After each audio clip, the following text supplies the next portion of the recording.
Tom, a middle-aged cashier at a modest grocery store in a small town, had seen his fair share of struggling families.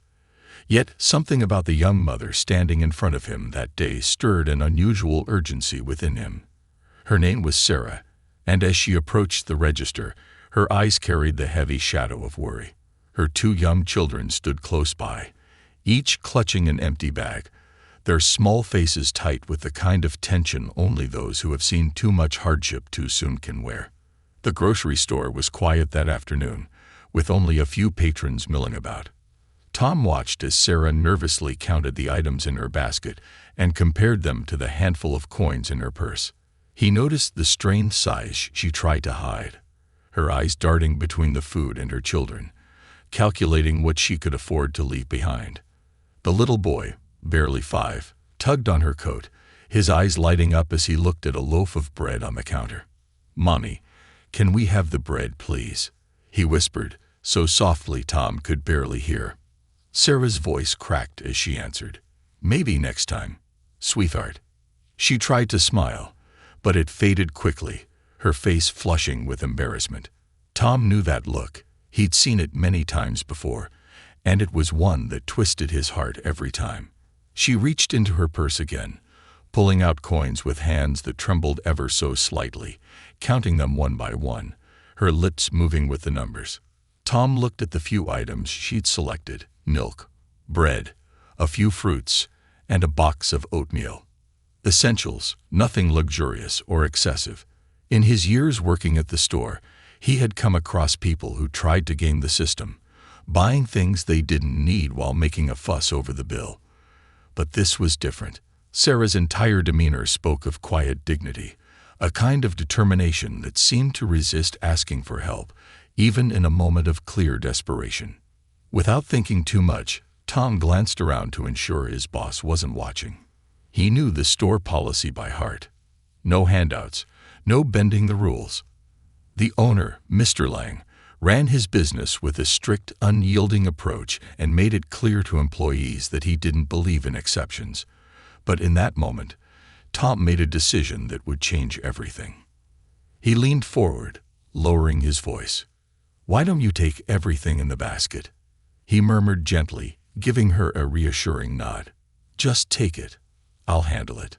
Sarah's eyes widened, and she instinctively pulled the basket closer to her, as if she hadn't heard him correctly. For a moment, she looked like she might refuse, her pride wrestling with her gratitude. But then she looked down at her children, saw the longing in their faces, and allowed herself to accept the kindness she so desperately needed. Her hand shook as she placed the basket back on the counter. Are you sure?" she whispered, barely able to hold his gaze. Her voice was thick, the words catching in her throat as she tried to contain her emotions. Tom simply nodded, his smile warm and reassuring.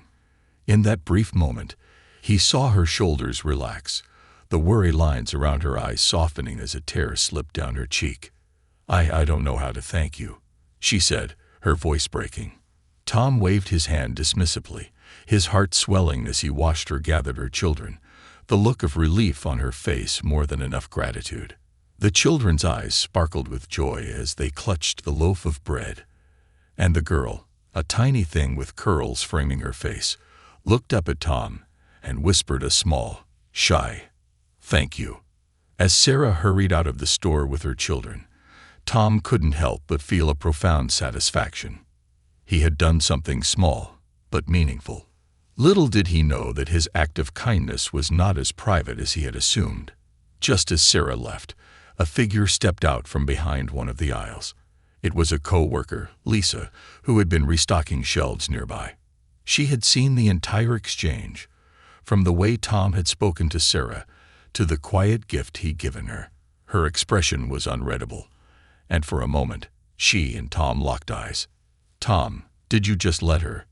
Lisa began, her tone sharp with a hint of incredulity. Tom shrugged, trying to downplay the moment. "It was nothing, Lisa. Just someone who needed a little help." Lisa's eyes narrowed, her lips pressed into a thin line. "You know Mr. Lang won't like that," she warned, a note of disapproval in her voice. Tom's chest tightened slightly. He knew she was right. Mr. Lang was known for his strict adherence to store policies and had no patience for what he called charity cases. To him, rules were rules, and Tom had just broken one. Tom tried to dismiss it, reassuring himself that it was a small act of kindness that would go unnoticed. Yet he couldn't shake the unease that crept up his spine as he watched Lisa head back to her duties, glancing over her shoulder at him with a look he couldn't quite decipher. He knew she was loyal to Mr. Lang and might see it as her duty to report the incident. That evening, as Tom walked home, he couldn't help but replay the encounter in his mind.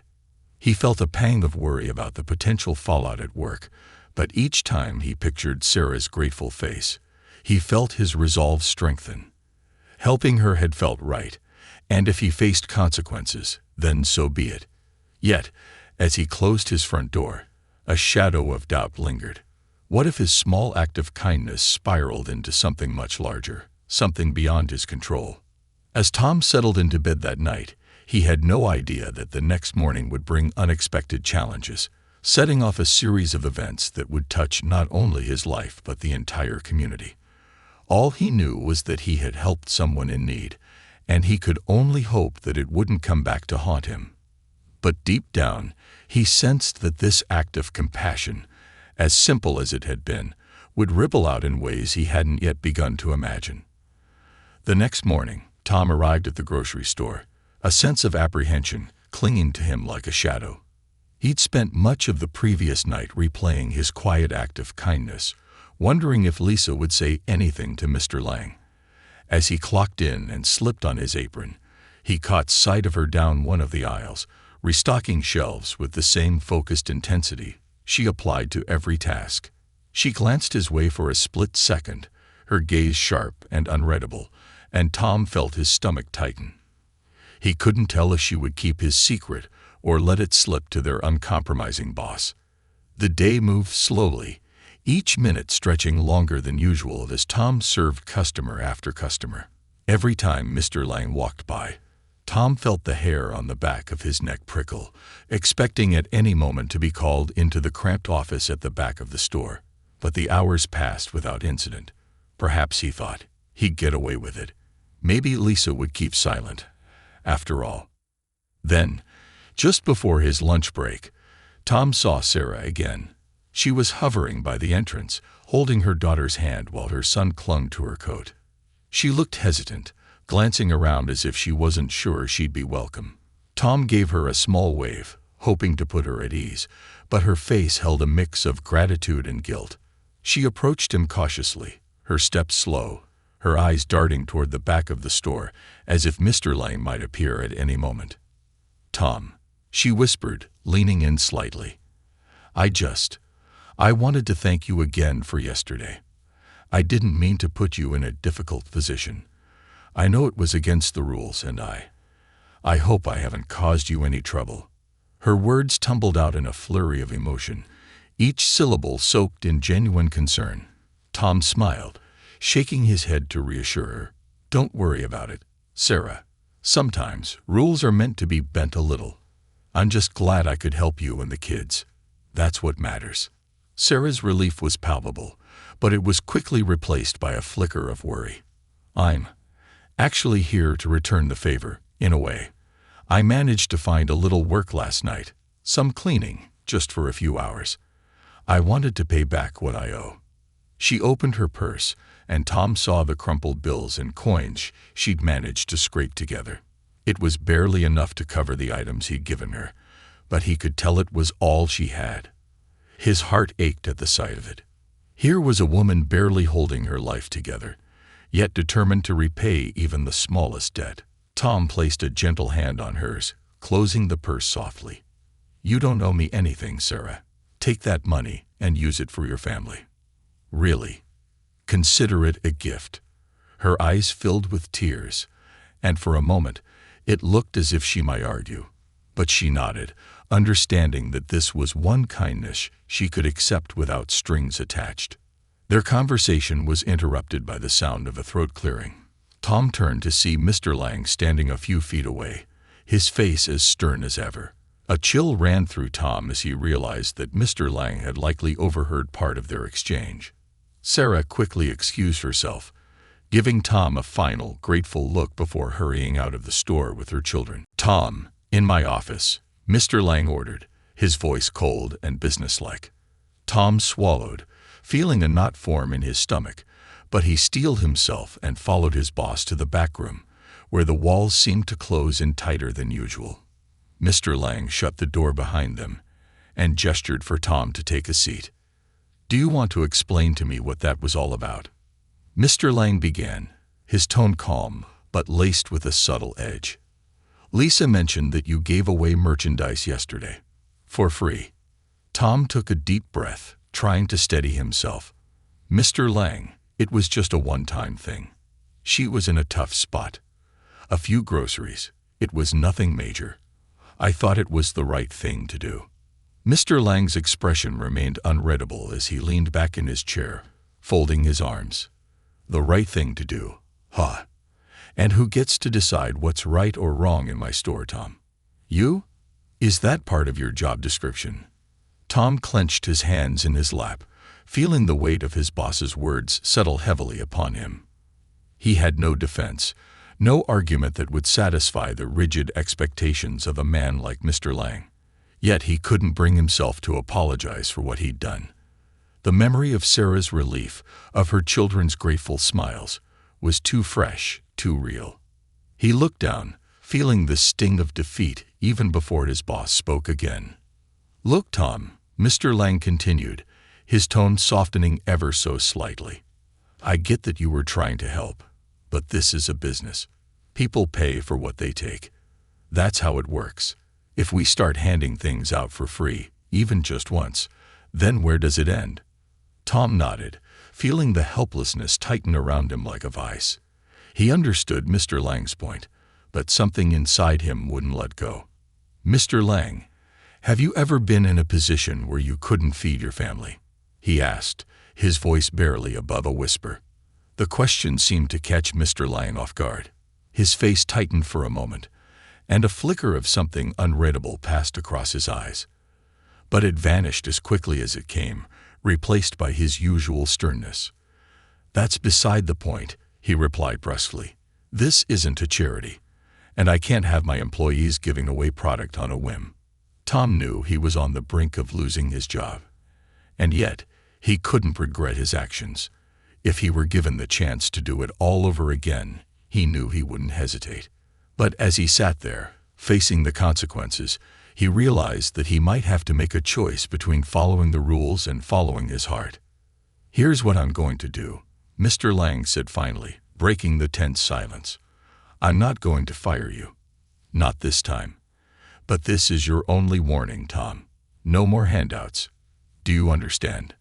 Tom nodded, a mix of relief and disappointment swirling within him. "Yes, sir. I understand." Mr. Lang sighed, his expression softening just a little. "And Tom, if you really want to help people, maybe you should consider doing it outside of my store."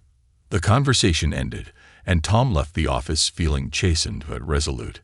He had been given a second chance, but the encounter with Mr. Lang had left a bitter taste in his mouth. As he returned to his shift, he found himself questioning whether he could truly continue working in a place where kindness was seen as a weakness. Later that afternoon, as Tom was stocking shelves, he saw Lisa watching him from across the aisle. Her gaze was sharp, her lips pursed in disapproval. He couldn't shake the feeling that she'd been waiting for him to stumble, eager to report his actions to Mr. Lang.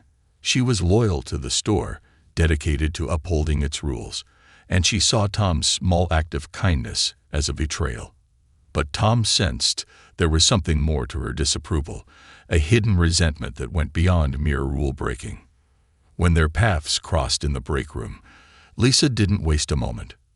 "You're lucky Mr. Lang let you off easy," she muttered, her tone laced with disdain. "People like Sarah, they just take advantage, you know. If we start handing out freebies, we'll be overrun with people wanting something for nothing." Tom bit back a retort, feeling his anger simmered just beneath the surface. He wanted to defend Sarah, to tell Lisa that she had no idea what it was like to face the kind of desperation that drove someone to accept a stranger's charity. But he knew it was pointless. Lisa's worldview was as rigid as Mr. Lang's rules, and there was no changing it. As the day drew to a close, Tom couldn't shake the feeling of unease that lingered from his conversation with Mr. Lang and the quiet judgment in Lisa's gaze. He had acted out of compassion, but he was beginning to see that his small act of kindness might have larger consequences than he'd anticipated. The next morning, Tom walked into the store feeling a strange mix of resolve and dread. He had been granted a second chance, but Mr. Lang's words had weighed heavily on him throughout the night. The warning had been clear. This was his only chance to continue working at the store, and if he made another misstep, his job would be gone. Tom had spent years at this store, forging connections with people in the community, feeling like he belonged somewhere. Yet now he found himself questioning everything. Could he keep working here if it meant turning away people who needed help? As he arranged items on the shelves, lost in thought, the door chimed, signaling a new customer. He glanced up to see Sarah walking in, her children close by. She gave him a warm, tentative smile, but he could see the underlying concern in her eyes. Tom had hoped that Sarah might stay away for a while, at least until things had cooled down. But here she was, drawn back by necessity, and Tom knew that her situation hadn't changed overnight. She still needed help, and he felt the same instinctive pull to protect her and her family. He approached her cautiously, his voice low. "Sarah, maybe it's not the best time for you to be here," he whispered, glancing around to make sure no one was listening. "Things are tense right now." Mr. Lang wasn't exactly pleased about what happened the other day. Sarah's face fell, a flicker of guilt crossing her features. "I didn't mean to cause trouble for you, Tom. The kids need food, and I have nowhere else to go." Her words came out as barely more than a whisper, laced with desperation. Tom felt his heart clench. He wanted to help, to reach into his own pocket and pay for her groceries, if that's what it took. But he knew the risks. One more act of charity, and his job would be gone. As much as he wanted to keep helping, he was trapped by the boundaries that had been set. While Tom struggled with his dilemma, a familiar figure appeared in the corner of his vision. Mr. Lang was walking down the aisle, his gaze sweeping over the store, ever watchful. Tom stiffened, hoping that Sarah wouldn't draw his attention, but his silent prayer went unanswered. Mr. Lang's eyes landed on Sarah and her children, narrowing slightly as he approached. "Hello, ma'am," Mr. Lang said, his tone courteous but laced with an edge. "I remember you from the other day. Back again so soon." Sarah looked up, a flicker of unease passing over her face. She nodded, her voice soft. "Yes, sir. I needed a few things." Mr. Lang glanced down at her basket, his expression unreadable. He seemed to weigh his words, pausing a moment before speaking. "You know, Sarah, we run a business here. We can't just give things away. If you're having trouble, perhaps you should look into community assistance programs." Tom's jaw clenched as he watched Sarah shrink under Mr. Lang's gaze. He wanted to step in, to defend her, but he knew that anything he said now would only worsen the situation. He watched helplessly as Mr. Lang continued, his voice calm but cold. "Tell you what," Mr. Lang said finally, breaking the tension. "Come to my office. I'd like to discuss something with you." The invitation took both Tom and Sarah by surprise. Mr. Lang rarely spoke to customers directly, let alone invited them into his private office. Sarah looked hesitant, casting a quick, uncertain glance at Tom. He gave her a small nod of encouragement, though he wasn't sure what Mr. Lang had in mind. As they walked toward the back of the store, Tom's mind raced. Mr. Lang's tone had been unsettling, a mixture of condescension and something else, a hint of curiosity, maybe even interest. Tom followed at a distance, pretending to stock shelves, straining to catch snippets of their conversation from the other side of the door. Inside the office, Mr. Lang gestured for Sarah to take a seat. He looked at her with a level, assessing gaze, as if he were examining a puzzle he couldn't quite solve. "Tell me about yourself, Sarah," he said, his voice unusually gentle. "I want to understand your situation." Sarah hesitated, but she could see that there was no escaping this conversation. With a sigh, she began to explain, her voice wavering as she recounted her story. She spoke of her husband's sudden illness, which had left him unable to work. She described the mounting medical bills, the dwindling savings, and her constant struggle to keep her children fed and housed. Mr. Lang listened quietly, his expression unreadable. But he didn't interrupt. When Sarah finished, she sat there, her hands clasped tightly in her lap, waiting for his response. Mr. Lang leaned back in his chair, his gaze thoughtful. He seemed to weigh her words, as if deciding whether or not to believe her. Finally, he nodded slowly. "I see," he said, his tone softened by something that almost resembled empathy. "It sounds like you've had a rough time." Sarah nodded, barely daring to hope. "Yes, sir. It's been hard." Mr. Lang tapped his fingers on the desk, his expression contemplative. "You know, Sarah, this isn't a charity, but maybe there's a way we can help each other."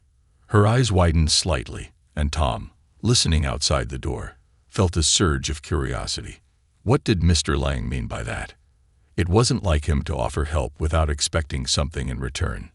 "How would you feel about working here a few hours a week?" Mr. Lang asked.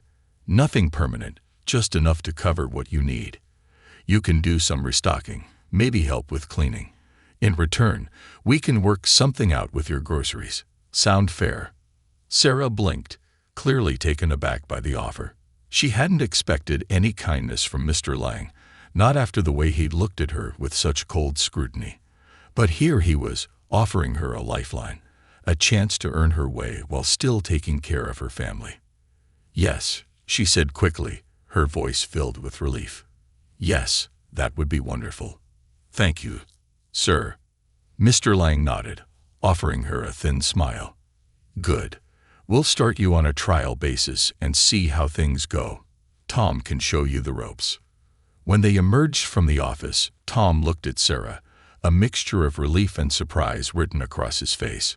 She smiled at him, her eyes shining with gratitude. She mouthed a silent thank you, and Tom nodded, feeling a swell of satisfaction. Maybe things would work out after all. But as Tom returned to his shift, he couldn't shake the feeling that there was more to Mr. Lang's offer than simple kindness. The owner had always been calculating, a businessman first and foremost, and Tom wondered if there was some hidden motive behind his generosity. He couldn't deny that Mr. Lang's proposal had been unexpectedly kind, but there was a strange glint in his boss's eyes that left Tom uneasy. The next few days passed in a blur as Tom helped Sarah adjust to her new responsibilities. She worked hard, grateful for the opportunity, and even Lisa seemed to warm to her presence, if only slightly. But Tom noticed something else happening, something that made him even more uneasy. Mr. Lang began to keep a closer watch on Sarah, his gaze following her with an intensity that felt almost predatory. It was as if he were studying her, assessing her every move, as if he were searching for something he hadn't yet found. One afternoon, as Tom was stocking shelves, he overheard Mr. Lang speaking with another employee in a hushed tone. He couldn't catch every word, but a few phrases stood out, enough to make his blood run cold. "She's desperate. No choice but to stay. We can use that." Tom felt a surge of anger and disgust. It was clear now that Mr. Lang's generosity had been nothing more than a calculated move, a way to exploit Sarah's vulnerability. He wasn't helping her out of kindness. He was setting her up, trapping her in a position where she'd be forced to stay, working for minimal pay in exchange for the barest essentials. Furious, Tom confronted Mr. Lang later that day. "You can't treat her like that, Mr. Lang," he said, his voice low but firm. "She deserves a fair wage, not just scraps." Mr. Lang looked at him with a dismissive smile. "Tom, she's lucky to have any job at all. I'm doing her a favor. Don't forget that." Tom clenched his fists, struggling to keep his temper in check.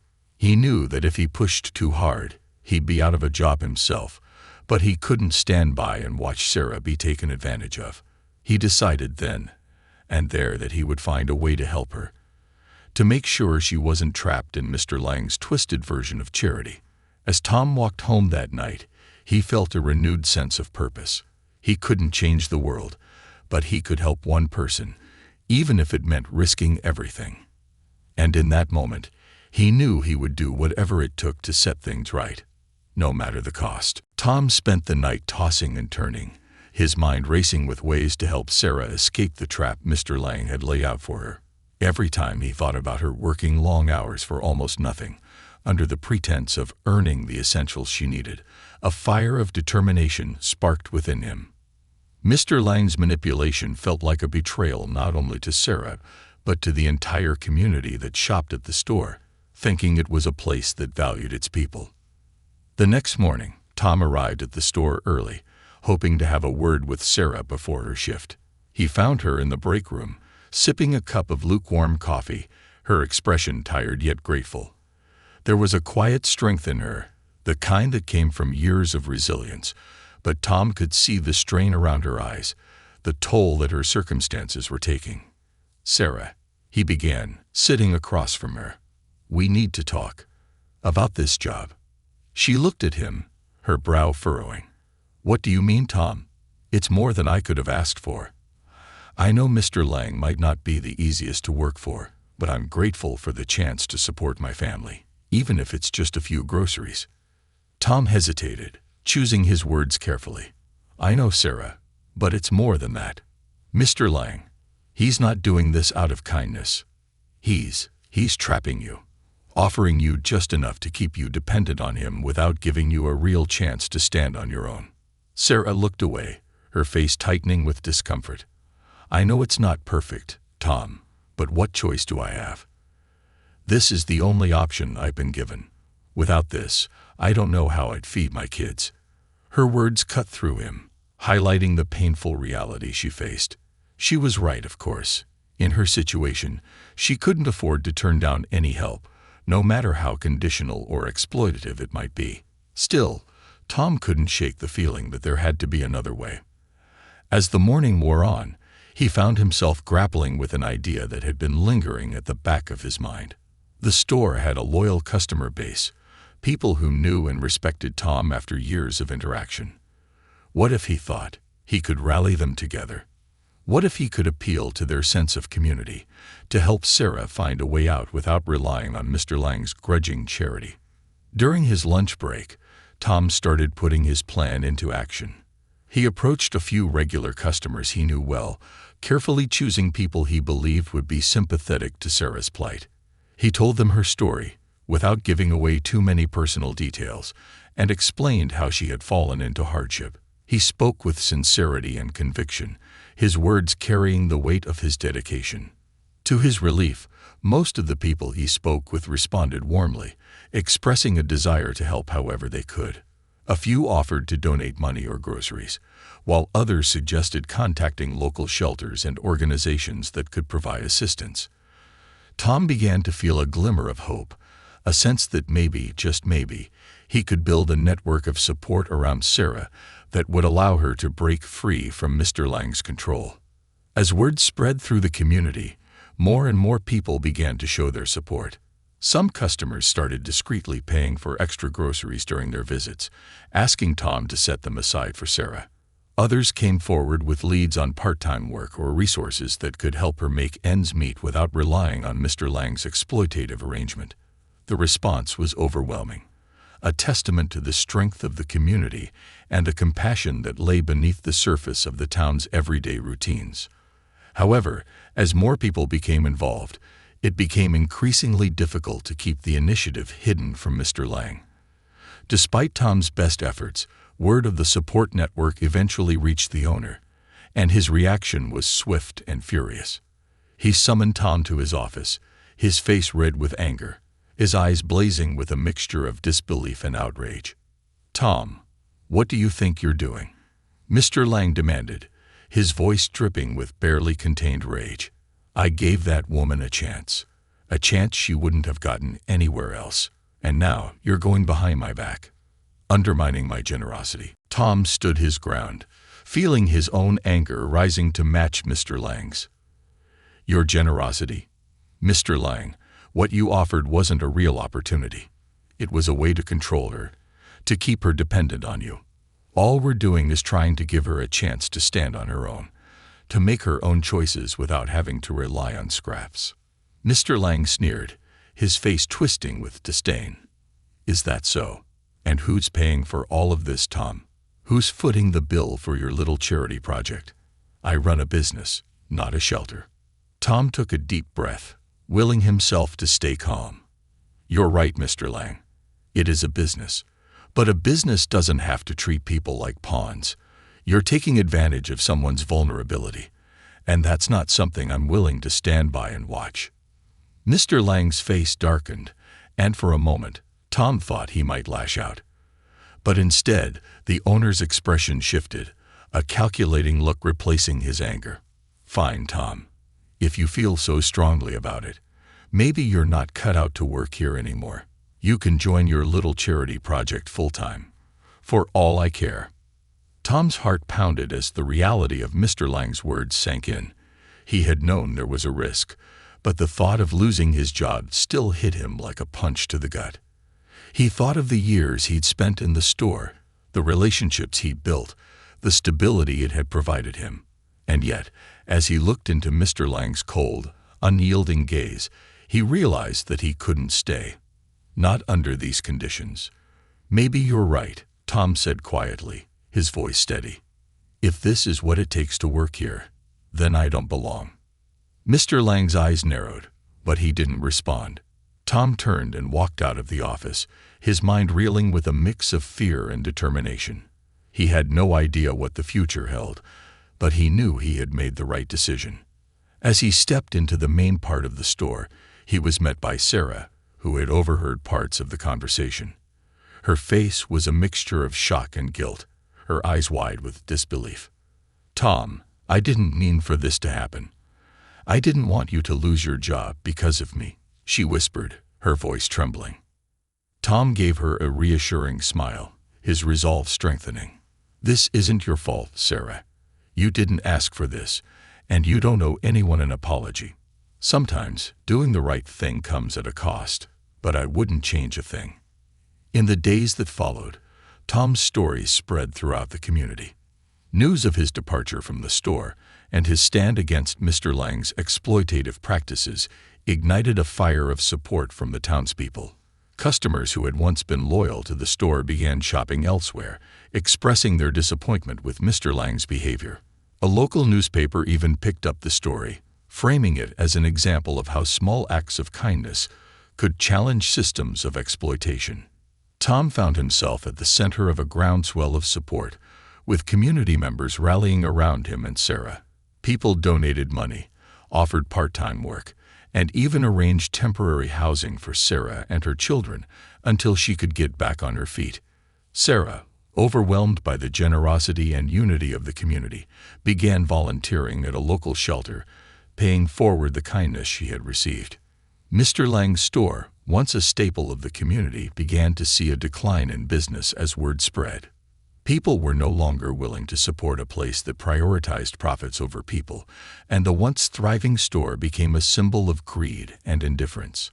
As more people turned away, Mr. Lang faced the consequences of his own actions, watching helplessly as his business faltered. Meanwhile, Tom found a new purpose. He continued working within the community, helping others who were struggling and advocating for fair treatment in local businesses. He had lost his job, but he had gained something far more valuable: a sense of integrity, a renewed faith in the power of compassion, and a network of people who believed in his cause. In the end, Tom's small act of kindness had transformed not only Sarah's life, but the entire community. He had shown them that even one person, standing up for what was right, could make a difference. And as the months passed, the town flourished, its people bound together by the strength of their shared values and the reminder that, sometimes, kindness was worth any cost. In the weeks that followed, the shift in the town's dynamic became undeniable. Tom's decision to stand up to Mr. Lang had left a lasting mark on the community, sparking a ripple effect of solidarity and change that no one had anticipated. Local businesses began to openly discuss ethical practices, and people became more conscious of where they spent their money, supporting establishments that treated their employees and customers with dignity and respect. The grocery store that had once been a mainstay was now avoided by many, its aisles eerily empty as loyal customers took their business elsewhere. For Mr. Lang, the drop in foot traffic was an agonizing reality he hadn't foreseen. He had underestimated the impact of one small act of kindness and the unity it would inspire. Meanwhile, Tom's life had taken a different turn. Losing his job hadn't been easy. The initial uncertainty had been terrifying, and there were days when he worried about his own future. But as the community rallied around him, he found purpose in ways he hadn't expected. The townspeople, inspired by his stand, had come together to support him as he transitioned into a new chapter, and Tom quickly found himself busier than ever. One day, while Tom was volunteering at a local shelter, Sarah arrived with her children, a sense of calm and peace about her that hadn't been there before. She'd been volunteering at the shelter too, lending a hand whenever she could, eager to contribute to the place that had offered her a refuge in her darkest times. Together, Tom and Sarah became pillars of support within the community, organizing food drives and fundraisers, making sure families in need never felt alone or forgotten. The shelter became more than just a place of temporary assistance. It grew into a true community center, bustling with activity and overflowing with warmth. As Tom's work at the shelter continued, he met people from all walks of life. Single parents, elderly neighbors, struggling families, all drawn by the promise of a compassionate ear and a helping hand. His reputation as a kind, steadfast supporter grew, and people began turning to him for guidance and encouragement. It wasn't long before someone suggested he start a community organization focused on helping those in need, a place where kindness and support were central values. Encouraged by the support, Tom poured his energy into founding the Unity Project, an initiative dedicated to fostering a community based on empathy, cooperation, and resilience. With the funds raised from local donations and small business contributions, Tom and a team of dedicated volunteers launched programs to assist families in hardship, support single parents, and provide resources for anyone struggling to make ends meet. It was a labor of love that quickly gained momentum, attracting the attention of the town's leaders and even regional news outlets. The story of Tom's stand at the grocery store had captured hearts beyond their small town, and his Unity Project became an inspiration for nearby communities. Despite all the positivity, however, there were challenges. The Unity Project grew rapidly, and with it came the pressures of managing funds, coordinating volunteers, and ensuring that the help provided was both impactful and sustainable. Tom often found himself working late into the night, balancing budgets, reaching out to potential donors, and meeting with families to discuss their needs. It was overwhelming at times, yet every story he heard, and every life he touched fueled his determination. One evening, as Tom was finalizing details for an upcoming food drive, Sarah approached him, her face lit up with excitement. "You won't believe it, Tom. I've been offered a job, an actual full-time position at a local community center. They heard about my work here and said they needed someone like me on their team." Tom's face broke into a grin, his heart swelling with pride. "That's incredible, Sarah. You deserve this more than anyone. You've worked so hard." Tears shimmered in Sarah's eyes as she nodded. "I couldn't have done it without you, Tom. When I first came to the store, I thought I was completely alone. You showed me that there are people who care, people who are willing to stand up for what's right. You didn't just help me, you helped me believe in myself again." Her words struck Tom deeply, a powerful reminder of why he had started all of this. The Unity Project wasn't just about providing food or financial assistance. It was about restoring dignity, giving people hope, and creating a community where no one felt isolated or abandoned. Sarah's journey was a testament to what could happen when people were given a real chance, and her success only motivated Tom to continue his work with renewed vigor. As time passed, the impact of the Unity Project began to ripple out even further. The sense of solidarity it had fostered inspired other local businesses to reevaluate their practices, and several stores started offering discount days for struggling families or donating a portion of their profits to the project. Some even implemented pay-it-forward policies, allowing customers to contribute small amounts to cover the costs of basic necessities for those in need. The town had come alive with a spirit of cooperation and kindness that had been missing for far too long, and it all traced back to Tom's small act of defiance and his belief in Sarah's dignity. Mr. Lang, however, continued to struggle with the fallout. His once thriving grocery store was now a husk of its former self, and despite his attempts to win back customers, the damage was done. People remembered his unwillingness to show compassion, his prioritization of profit over humanity. The store had become a symbol of greed, and no amount of rebranding or discounts could erase the memories of his actions. Eventually, the store shut its doors for good, and a new business moved in, a family-owned cooperative that immediately partnered with the Unity Project to support the community. Tom's story reached beyond the town's borders, inspiring news articles, social media discussions, and even a few local documentaries. People wanted to know about the man who had stood up against injustice and the movement that had transformed a community. Tom was invited to speak at neighboring towns, sharing his experience and encouraging others to embrace kindness and compassion. He became something of a local hero, though he never saw himself that way. For Tom, it had always been about doing what felt right, even when the stakes were high. As he reflected on his journey one evening, sitting in the quiet of his small apartment, he felt a sense of peace. He thought about Mr. Lang, about Sarah and her children, about all the people whose lives had intertwined with his since that fateful day at the grocery store. He had taken a risk, stood up for a principle, and in doing so, he had unwittingly set off a chain of events that transformed not only his life, but the lives of everyone around him. The following weekend, the town gathered to celebrate the Unity Project's one-year anniversary. Hundreds of people filled the community center, sharing stories, laughter, and tears. As Tom looked out over the crowd, he saw Sarah standing with her children, who waved at him with beaming smiles. He saw local business owners, volunteers, and families who had once been strangers but had become friends through the shared mission of kindness.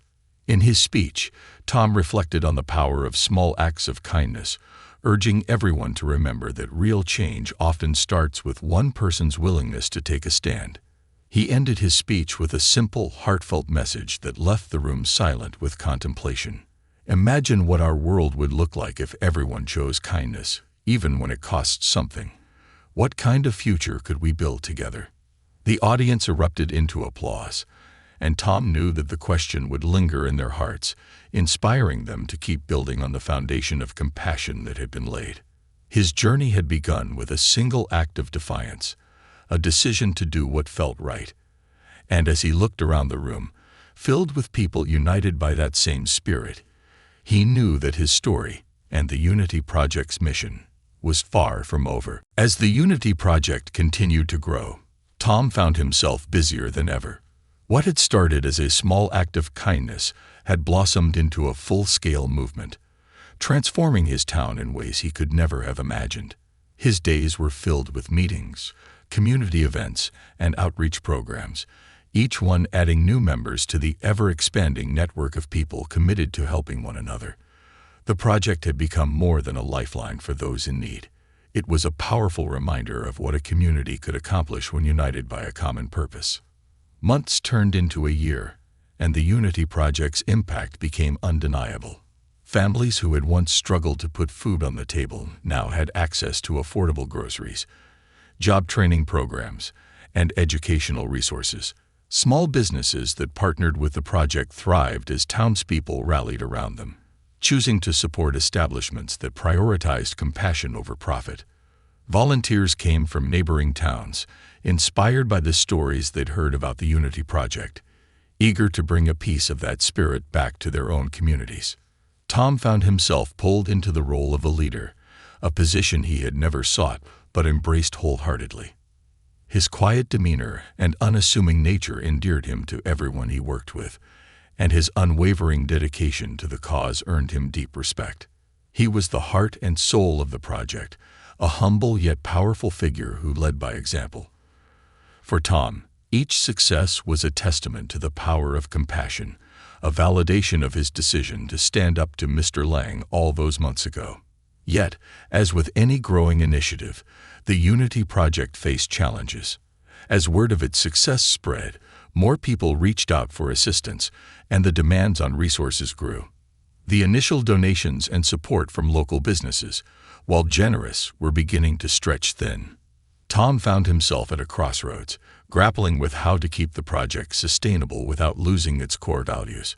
He knew he could seek larger sponsorships or grants, but he worried that accepting money from bigger corporations might come with strings attached, threatening the Unity Project's mission of grassroots, community-based support. During one particularly challenging week, Tom received a surprising phone call. It was from a lawyer representing a woman who wanted to remain anonymous, but had heard about the Unity Project and was moved by its impact. She wished to make a substantial donation, a sum that would ensure the project's operations for years to come. The only condition was that her identity remain confidential. Tom was stunned. He'd never expected such generosity from a stranger, and while he felt a flicker of suspicion, he decided to accept the offer, trusting that the donor shared the same vision for the community's future. With the donation came a renewed sense of purpose. Tom and his team expanded their programs, creating new initiatives to support mental health, career counseling, and affordable housing for struggling families. The Unity Project's reach now extended to people of all ages, addressing the root causes of poverty and hardship in ways that offered lasting change. Tom had created something that would endure, a foundation for the community's growth that would outlast even his own involvement. One afternoon, as he was finalizing plans for a new housing initiative, Sarah came to see him. She had been working at the community center for nearly a year and had become one of his most dedicated allies. She blossomed in her role, her once hesitant demeanor replaced with a quiet confidence that radiated from her. Her children were thriving too, their lives transformed by the security the Unity Project had afforded them. "Tom, I need to tell you something," Sarah said, her voice soft but steady. She took a deep breath, her eyes shining with a mixture of gratitude and something else, an emotion Tom couldn't quite place. The anonymous donor. It was me. Tom stared at her, uncomprehending at first, but then the pieces started to fall into place. Sarah explained that her late father, who had passed away just before she'd fallen into hardship, had left her a substantial inheritance. She had been unable to access it at the time due to legal complications, and by the time she'd been too overwhelmed by the circumstances of her life to know what to do with it. But after the Unity Project had helped her rebuild her life, she had known exactly how she wanted to use the money.